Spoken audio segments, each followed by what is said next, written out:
Genesis chapter 30. Nainggit si Raquel sa kanyang kapatid sapagkat hindi siya magkaanak. Sinabi niya kay Jacob, "Mamamatay ako kapag hindi pa tayo nagkaanak." Nagalit si Jacob at sinabi kay Raquel, "Bakit Diyos ba ako na pumipigil sa iyong panganak?" Kaya't sinabi ni Raquel, "Kung gayon, sipingan mo ang aliping kong si Bilba upang magkaanak ako sa pamamagitan niya." At pinasiping niya kay Jacob ang kanyang aliping si Bilha. Nagdalang tao ito at nanganak ng lalaki. "Panig sa akin ang hatol ng Diyos," sabi ni Raquel. "Nininig niya ang aking dalangin at pinagkalooban ako ng anak na lalaki. Kaya Dan ang ipinangalan niya rito." Muling nagdalang tao si Bilha at nanganak ng isa pang lalaki. Sinabi ni Raquel, "Naging mahigpit ang labanan naming magkapatid. Ngunit ako ang nagtagumpay, kaya tinawag niyang Neptali ang bata." Nang mapag-isip-isip ni Leah na hindi na siya nanganganak, ibinigay naman niya kay Jacob si Silpa at nagkaanak ito ng lalaki. "Mapalad ako," sabi ni Leah, "kaya Gad ang ipapangalan ko sa kanya." Si Silpa ay muling nagdalang tao at nagkaanak ng isa pang lalaki. Sinabi ni Leah, "Masayang-masaya ako. Masaya ang itatawag sa akin ng mga babae." Kaya tinawag niyang Asher ang bata. Anihan na noon ng trigo, samantalang naglalakad sa kaparangan, si Ruben ay nakakita ng bunga ng mandragora at dinala niya ito kay Leah na kanyang ina. "Bigyan mo naman ako ng mandragorang dala ng iyong anak," pakiusap ni Raquel kay Leah. Sinagot siya ni Leah, "Hindi ka pa ba nasisiyahang nakuha mo ang aking asawa at ngayon gusto mo pang kunin pati mandragora ng aking anak?" Sinabi ni Raquel, "Bigyan mo ako ng mandragora sa iyo na si Jacob ngayong gabi." Gabi na nang dumating noon si Jacob galing sa kaparangan. Sinalubong agad siya ni Leah at sinabi, "Sa akin ka sisiping ngayong gabi. Si Raquel ay binigyan ko ng mandragorang dala ng aking anak para sa karapatang ito." Nagsiping nga sila ng gabing iyon at dininig ng Diyos ang dalangin ni Leah. Nagdalang tao siya at ito ang panlimang anak nila ni Jacob. Kaya't sinabi ni Leah, "Ginantimpalahan ako ng Diyos sapagkat ipinagkaloob ko sa aking asawang aking alipin at pinangalanan niyang Isaac ang kanyang anak." At pinangalanan niyang Isakar ang kanyang anak. Muling nagdalang tao si Leah at ito ang pang-anim niyang anak. Kaya't ang sabi niya, "Napakainam itong kaloob sa akin ng Diyos. Ngayon, pahahalagahan na ako ng aking asawa sapagkat 6 na ang aming anak." Ang anak niyang ito'y tinawag naman niyang Sibulon. Di nagtagal, nagkaanak naman siya ng babae at ito'y tinawag niyang Dina. Sa wakas, nahabag din ang Diyos kay Raquel at dininig ang kanyang dalangin. Nagdalang tao siya at nagkaanak ng isang lalaki. Kaya't sinabi niya, "Tinubos din ako ng Diyos sa aking kahihiyan at niloob na ako'y magkaanak." At tinawag niyang Jose ang kanyang anak sapagkat sinabi niyang, "Sana ibigyan ako ni Yahweh ng isa pa." Nang may panganak si Jose, sinabi ni Jacob kay Laban, "Pahintulutan na po ninyo akong makauwi. Isasama ko na po ang aking mga asawa at mga anak. Marahil po na may sapat na ang aking ipinaglingkod sa inyo dahil sa kanila." Sinabi ni Laban, "Kung mamarapatin mo'y ito ang sasabihin ko.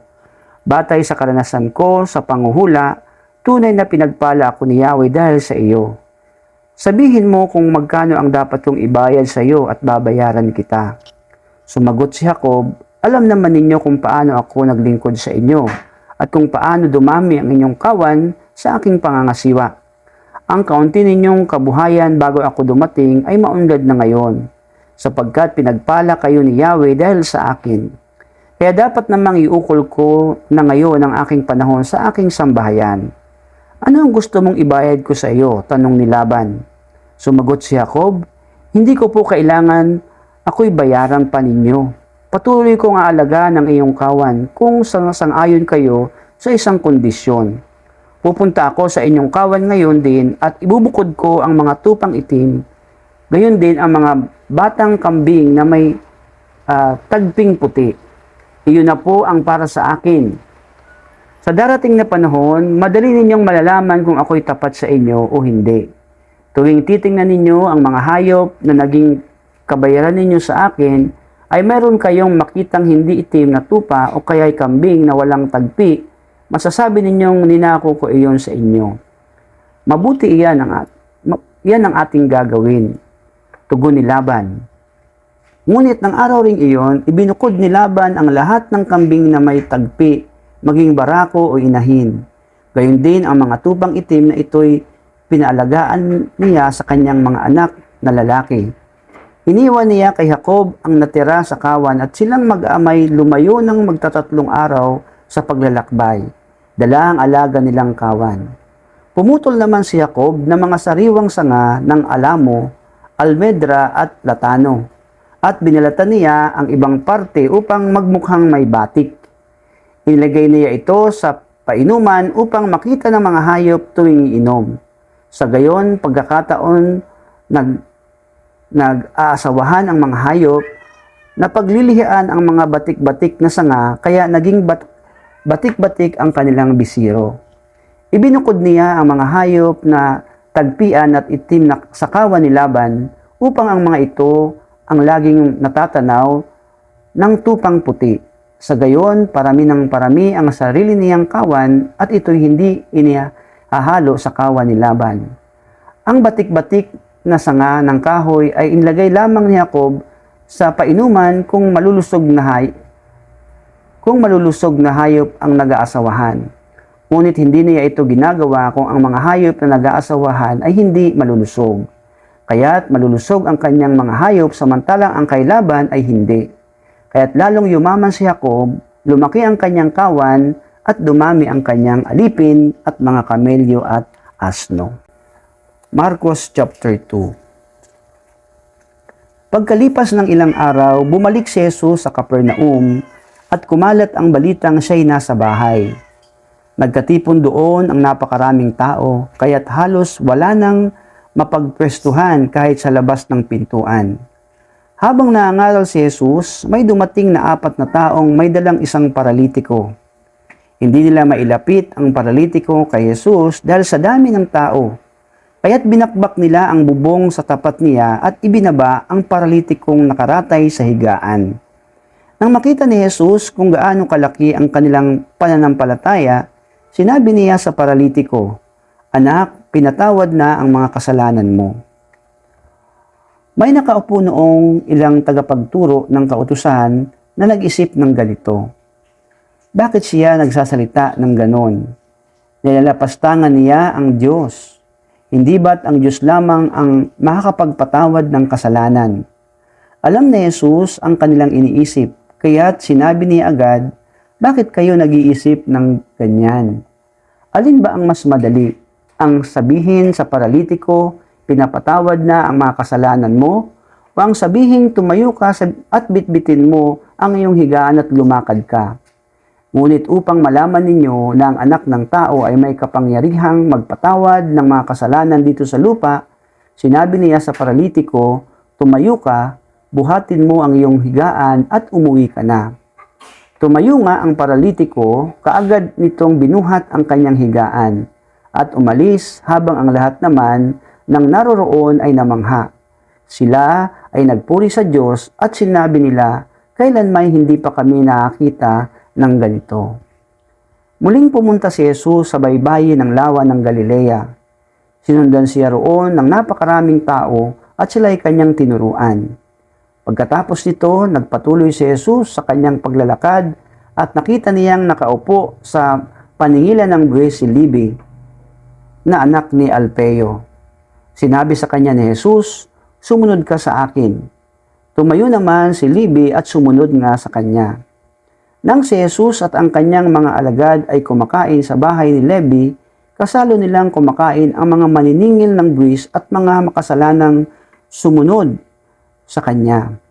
Nang makita ito ng ilang tagapagturo ng kautusan na kabilang sa pangkat ng mga Pariseo, Tinanong nila ang kanyang mga alagad, bakit siya kumakain kasama ang mga maniningil ng buwis at mga makasalanan? Narinig ito ni Jesus, kaya't siya ay sumagot, hindi nangangailangan ng manggagamot ang walang sakit, kundi ang may sakit. Naparito ako upang tawagin ang mga makasalanan, hindi ang mga matuwid. Minsan, nag-aayuno ang mga alagad ni Juan na tagapagbautismo at ang mga Pariseo. May lumapit kay Jesus at nagtanong, bakit po hindi nag-aayuno ang inyong mga alagad? Samantalang ang mga alagad ni Juan na tagapagbautismo at ang mga Pariseo ay nag-aayuno. Sumagot si Jesus, bakit bang mag-aayuno ang mga panauhin sa kasalan habang kasama pa nila ang lalaking ikakasal? Hindi, hanggat kasama nila ito, hindi nila gagawin iyon. Ngunit darating ang araw na ilalayo ito sa kanila at saka pa lamang sila mag-aayuno. Walang nagtatagpi ng bagong tela sa isang lumang damit, sapagkat kapag umurong ang bagong tela, mababatak ang tinagpian at lalong lalaki ang punit. Wala ring naglalagay ng bagong alak sa lumang sisidlang balat sapagkat puputukin lamang ng alak ang sisidlang balat at kapwa masasayang ang alak at ang sisidlan. Sa halip, ang mga bagong alak ay inilalagay sa bagong sisidlang balat. Isang araw ng pamamahinga, naparaan si Jesus at ang kanyang mga alagad sa triguhan. Habang sila'y naglalakad, ang mga alagad ay pumupitas ng uhay. Sinabi ng mga Pariseo kay Jesus, tingnan mo ang ginagawa ng iyong mga alagad.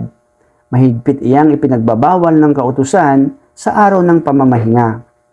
Sinagot naman sila ni Jesus, hindi ba ninyo nababasa ang ginawa ni David noong panahong ni Abiatar, ang pinakapunong pari?